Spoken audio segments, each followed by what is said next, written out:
listening to The Brief, a podcast from the Business Council of Alberta. I'm your host, Scott Crockatt, and in each episode, we dive into the stories of innovation, economics, and the people working to make life better for all Albertans. Let's get into it. Okay, well, Richard, welcome to The Brief, and I know you as one of the top airline and travel industry executives in the country, but for our listeners, take us through a little bit of your backstory from a young Richard growing up in Montreal, was his whole life ahead of him, to where you are today. Yeah, well, and thank you for the opportunity to be here, Scott. This is going to be, I think it's going to be great fun. And aviation policy is, as much as people may not think that's the case, I think it can be quite fun. It's certainly interesting and engaging from my perspective. I agree. But yeah, you've hit it for me. I grew up, born and raised in Montreal. Even then was an aviation geek. I remember doing a project in grade 6 and have a little 8mm, which kind of tells my age a bit. But I had an 8mm camcorder and was filming at Dorval Airport in Montreal, going back to, what would that have been, the 70s, I guess. So I didn't know I was an aviation geek at the time. But coming out of university at Western, back in Montreal, and actually started working for a consumer packaged goods company, which was Unilever. And so I ended up being with Unilever for 13 years. Wonderful opportunity. A great place to cut my teeth. I learned a lot about sales, a lot about marketing, a lot about trade marketing, and it also gave me the opportunity with the organization to live and work in Montreal, in Halifax, Calgary, Toronto. So really got a perspective of the country as a whole. And of course, to get that perspective, you're traveling by air. Ended up in Toronto with them. Left that to go into television marketing. So that was with an organization that was called Astral Media. Astral Television Networks was the division I was in. Ultimately bought by Bell, and essentially what we would have been working on is today Crave. So it was really interesting stuff to work on the film side of things. But my wife and I were living in. We got married, married in Calgary, moved to Toronto for almost a decade, and each year we'd kind of check in and say, "Do you want to look at going back out west?" And the kids were getting a little bit older, and we're getting to that sweet spot of an age when this might be a good time for them to go. At the time, Astral did not have any assets out west, and I knew I would have to leave the organization if we were going to move back out. So my wife found a job almost immediately with who she was working with at the time, and that left me to figure that out. And then I just got dumbass lucky, where my old boss better lucky than good sometimes. Exactly. Yeah. And so my old boss at Unilever had become president of an advertising agency. It was an advertising agency we were using at the time at Astral, and lo and behold, they got a new client called WestJet. No. And I had breakfast with him, and he was a wonderful mentor to me, Rob Gannett. And I asked him, "Do you think?" I'm kind of curious. We're going back out west. We'd like to. I'm kind of curious about this upstart WestJet. Do you think they're looking? And he said, "Well, funny you should ask. They had a role as a director of Marcom that closed yesterday. So if you get me your resume now, let's slide it under the door and see what happens." And so 2 weeks later, I was interviewing. 2 weeks after that, I flew out to Calgary to meet with the team at WestJet and got the gig. And that was a 17-year run in aviation. And it's a fascinating industry. It was a joyous time to be at the airline. Huge growth over that period. Huge growth, yeah. When I started in 2005, we were just, I think, at 45 aircraft, and I would have left at 184 when I retired. So it was a remarkable opportunity for me to work on some of the best marketing and communication challenges and opportunities that could exist in Canada. Exciting. Well, a wonderful backstory. So we're here to talk about the airline business today in Canada, but if you would for us, tell us about what you saw change over those 2 decades in the airline business, from when you started at WestJet and there was 40 odd planes to today, and sort of the structure of the industry. Yeah, and it's interesting. I think part of that growth is a strong demonstration of, sure, WestJet was growing, but so was the desire for people to travel. When WestJet started back in '96, the rough numbers, but there would have been 18% of Canadian adults who traveled by air.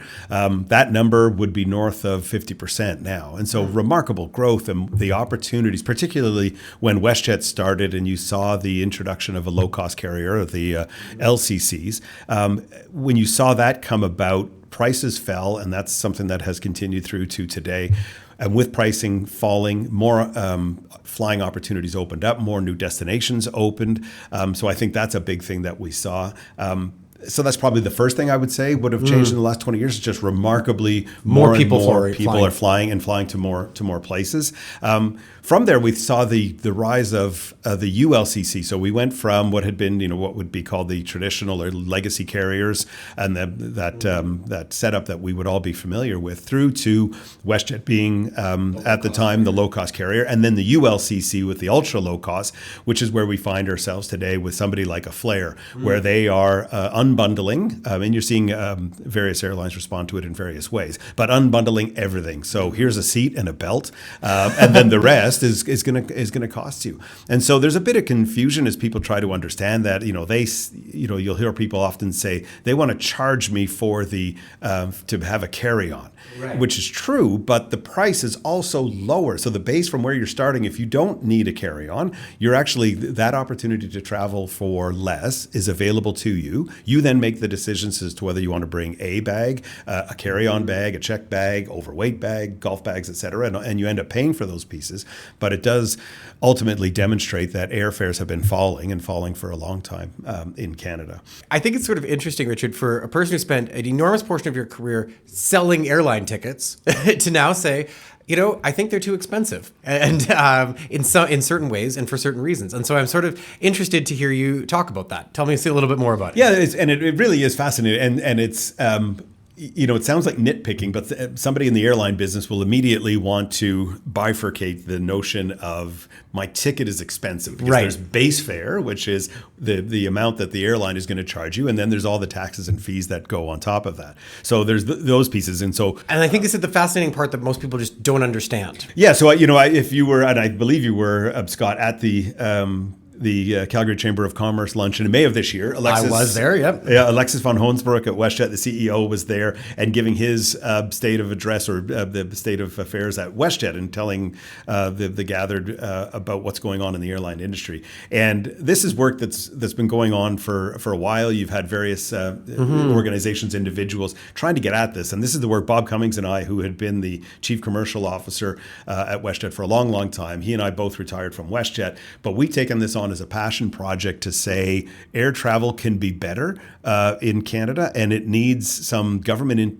intervention, ironically, to get themselves out of the way. Anyway, but your question on the bifurcating that and looking at base fare and then taxes and fees, Alexis had a great slide that showed from 1995 to 2024. So that's pretty well, that is all of WestJet's existence. Total airfare, so just the base fare that airlines are charging in Canada has declined by more than 50%. It's dropped in half. Dropped in half. So you are seeing, it used to be $800 to go to Vancouver. When WestJet started, they had base fares of $29, and so there's been some increase there. But by and large, when you look at air travel in Canada, the airfare, the base fare has fallen by more than 50%, and that comes from fuel efficiency in aircraft. That comes from more players and giving people more selection in the market. But at the same time, if you look at the total fees, taxes, and charges that the government and various other entities charge to the Canadian traveler, and this gets very much to this notion of Canada's user pay system, in the same time frame, 95 to 2024, that's gone up 65%. So you have the government continuing to get a larger and larger share of something that is growing dramatically. When you look at the growth of 18 to more than 50% of people traveling by air in that same time frame, they've just continued to take more and more. And I think the unfortunate thing for the airlines is they are left holding the bag for the consumer, because the first thing they want to say is, damn, insert airline here, they're charging me X. And I think the airlines are doing really good work to say, we're trying to make this as cost effective as possible and as efficient as possible. And it's just not aligned with what the government seems to be doing. Yeah, and I think that this is a thing that I've really come to learn as I've paid more attention to airline policy is how much of this is a choice, which is kind of surprising if you think about it, because in a country like Canada, air travel is not this fabulous luxury item. It's something that knits the fabric of our society and our country together. I think about the growth in traveler numbers that you were talking about over the past 20 years. I think that's a sign that there's this almost insatiable demand among Canadians to travel across our country and visit each other and that sort of thing. But yet we're putting in place policies that make that that harder to do. And the part that's been interesting to me is to realize that we do it differently than most other places in the world do it. I think I first experienced this, and maybe many travelers do too, when you travel elsewhere in the world. You arrive in Europe, and I know Europe has a lot of population in a small place, but you go, boy, is it cheap to fly here. And then, if you're in the States flying between American destinations, you also sort of notice, hey, I might be flying a little bit of a long way, but it seems like it's pretty cheap here. How are they doing it differently than us? Well, there's a couple of pieces that fit into that. One is the geographic realities of Canada. It's the second largest country in the world by area. And yet when you actually look at it lined up for population density, we rank 188th. Out of like 198. Yeah, exactly. So exactly. So out of 198 countries, we're almost dead last for density. And so when you think about starting an airline in Europe, and these are not solid numbers, but this is just by way of illustration. So let's say you wanted to start an airline in Europe, you could get 20 planes, let's say, and those planes might be in the air for an hour, 2 hours, 3 hours. And so your ability to then use that aircraft again to do another flight to somewhere else and then continue to move them about the system, you just have more opportunities to offer more flights using less aircraft. But if you think about a plane in Canada flying from Vancouver to Toronto, you're approaching 6 hours, almost the distance to Europe from central Canada. So now you're going to need probably 40 planes to do the same amount of flying. And so an immensely capital intensive industry gets exacerbated here in Canada because you just need more of everything because the country is just so large. But then on the other side, though, is what does your country believe the role of aviation to be? And I think what you see in other markets is they see it as the economic driver or the economic engine that it is. The GDP multiplier, the last numbers that I would have seen, would be in and around 2.7 times. So you have a 2.7 multiplier effect on the aviation industry, and yet we throw every tax and fee in front of it. Yeah, tell us about what are some of those taxes? So you look at the airport improvement fee, and so every airport in the country, and this is the way we're set up. Airports are set up as not-for-profits, and so the way that they raise money to be able to then afford the upgrades to whatever it is that may need upgrading or building for the particular market falls to the airport improvement fee. The airlines collect that on behalf of the airports and then remit it back to them. But that can be anywhere from zero in places like Abbotsford or Thunder Bay, where they actually run it where they don't want to take that on, and they hope that would then attract airlines to fly in there. And then you get into some markets where when it's you could be as high as $45 per passenger flying. That same fee in the United States is capped at $4.50. Oh, really? And so right there's a piece of the puzzle that is almost or tenfold, and would be in some cases tenfold of what it would be in the United States. Sales tax doesn't get charged to airline tickets in the United States, but does in Canada. Talk to us about one other part that I think most people don't know about. I've heard and read in some of what you've written about the idea that the government of Canada is the landlord to the airline industry. Let's talk about that. Yeah, so the airlines, the airports, as I said, were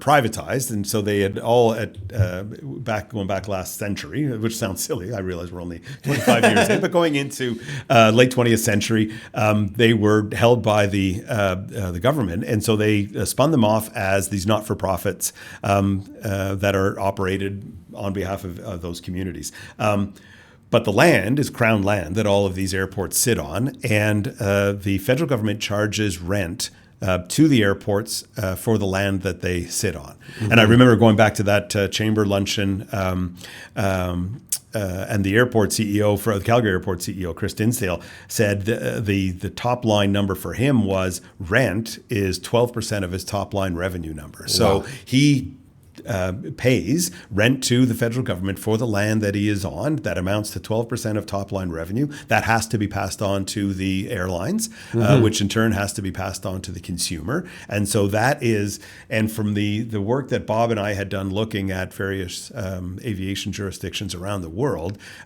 we are an outlier and not in a good sense. Do others not do this? No, we are the only country in the world that charges rent to the airports for the land that they sit on. This is different than the other fees fees, which you can take some issue with the amounts of or what else, but at least those are related to the service of air travel. Right. This rent that our airports are being charged hundreds of millions of dollars a year has nothing to do with improving air travel. And I would get it if it is something that is this is an accepted practice in the aviation sector across the globe, but it's not. So we are that one outlier, and we make it more expensive to travel in Canada. And so what's I think a shame in all of that, though, is it becomes for the airlines who are on a razor's edge from a margin perspective, from a profitability perspective, there is more opportunity afforded them to make money by flying out of the country than by flying in it. And so when you have the fleet that you have to deal with, and you have to make a decision whether to service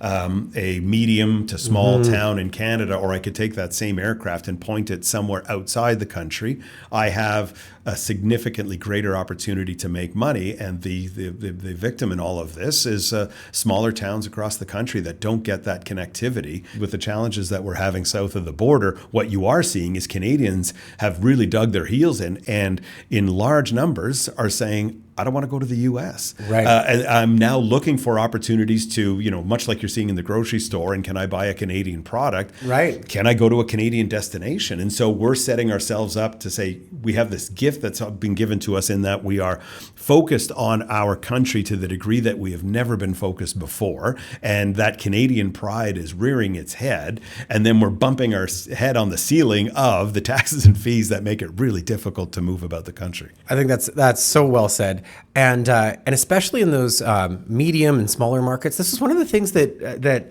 I learned when we began with the Business Council of Alberta about 6.5 years ago, because we represent businesses all across the province. And when you get into some of those secondary and even tertiary cities and you ask the businesses there, hey, what are your top concerns? I was surprised to hear connectivity come up as one of the top business issues, sometimes the top business issue for some of these secondary and tertiary sized cities. They're trying to attract investment. They're trying to attract people from around the world. They say, but you got to be able to get here. Right. And I look at the strategy, and this was after I retired. We were working on it, or they were, the executive team at WestJet was working on the strategy of building out this hub in Calgary.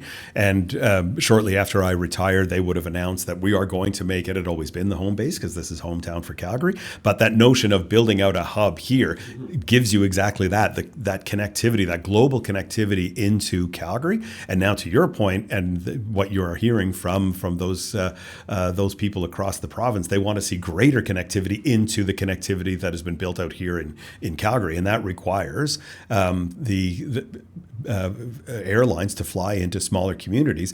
But you need to be set up for success. Mm-hmm. So we're sort of pouring sand in our gears with taxes and fees on it. How is it done elsewhere in your research? How do other countries in the world approach the concept of their airports? Well, so they see them as investments. So you look at, for example, in the United States, the federal government actually works together with the various regions in the country to say, where do we actually need to help support infrastructure? So whether that is growth of and then the building out of whether it's runways or terminals. And so you see that level of cooperation. Viewed more strategically. Hey? Yeah, and then you certainly see that in the EU, where they did figure out how to bring all, and they did this many times over in a variety of industries for the EU, but they figured out in aviation, how do we actually carve out where people should be flying, and how do we allow open competition to take place? And that came about through sitting down and very strategically deciding, how do you actually want to set this up for success and set it up for growth? And that's not the conversations we're having here, where from a governance perspective, you have a variety of different entities in the ecosystem that can single-handedly raise their fees, and no real approval from a government perspective to say whether that's something that fits with what we should be doing. Let's talk about a comparison here of two modes of transportation. I think it's well known in the Canadian ethos and mythology that rail was critical to the founding of our nation.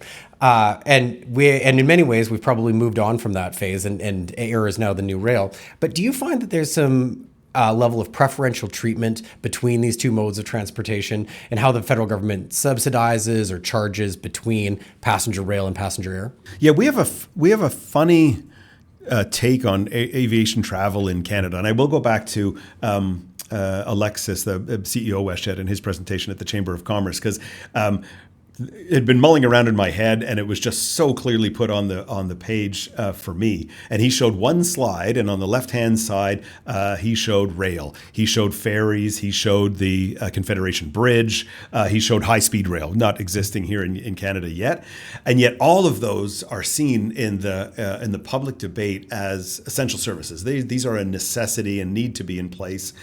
Fair enough. Something that our government should subsidize or put some effort. Exactly. Yeah. And yet, on the other side, he put a picture of an aircraft and said, this is what we see as, air quotes, luxury travel in Canada. And yet, going back to the size of the country, I don't care how fast that high-speed rail is. Vancouver to Toronto it's not going to happen. It doesn't exist. That high-speed rail doesn't exist today. That makes that logical.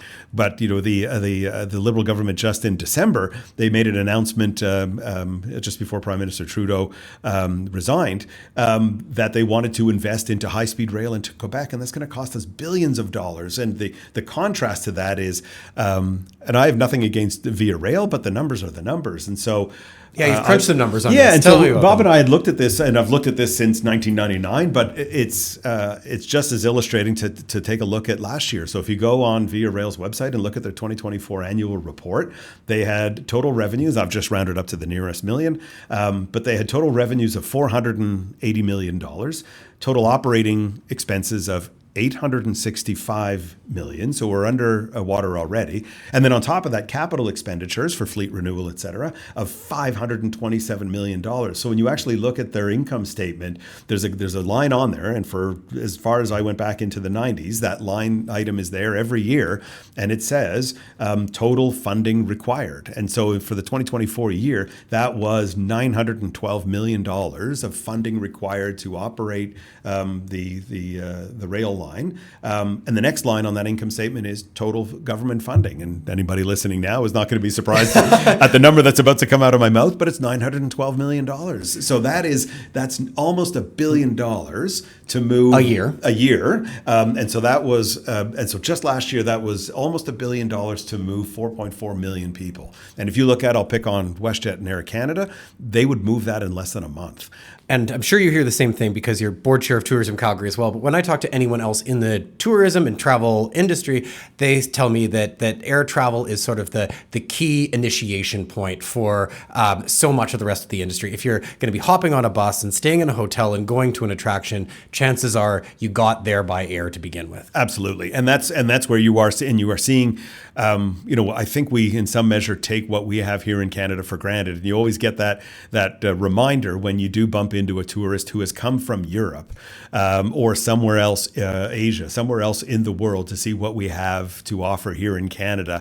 And it's special. It is. And they look at it as their bucket list opportunity. And so as much as we may have our bucket list opportunities that exist outside the country, we should have them here within the country. It's a remarkable country to visit. And we're seeing it through other people, through the tourism opportunities or the inbound tourists who are here. And so we could just make that so much more. And I think that's probably the big sum up for me is the power of what could be, the power of that if we have all that we have set up here and we got out of our own way, then I think we could turbocharge the economy, the tourism sector, the business sector by just making it easier for people to get around the country. You said, I'm not an economist. I know you're not an economist, but I know you're a marketer. and so the question I'd ask you is, you talked about that tremendous growth in terms of the number of Canadians that are flying.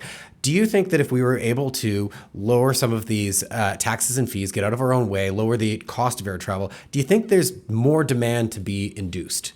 I think so. And I think there was nascent demand there anyway. Mm-hmm. And now I think there has been, making up my economic terms now, there's been derived demand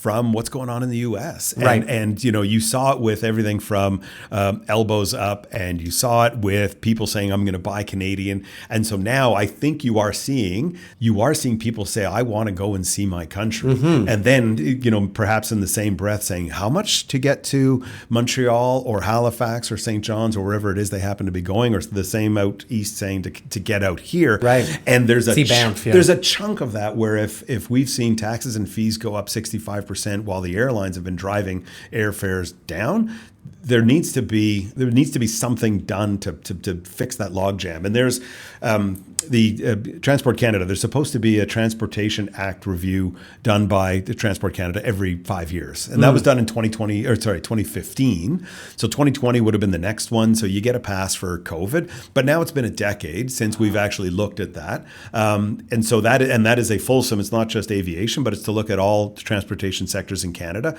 and set the strategic vision of what should be the next 5 to 10 years of transportation in Canada. It's long overdue. And I think there's an opportunity to, while there may be in the short term, let's say you got rid of or reduced those airport rents. Right. Sure, government revenues might be down, but you are turning on a tap that is getting Canadians to take advantage of the country and go and see it and spend money domestically. And it's a GDP multiplier. It gets people into restaurants and taxis and hotels and tourist attractions and businesses. And all of that is sitting there waiting for us. And it's all there on the ground. We need to pick up the pieces and put it together.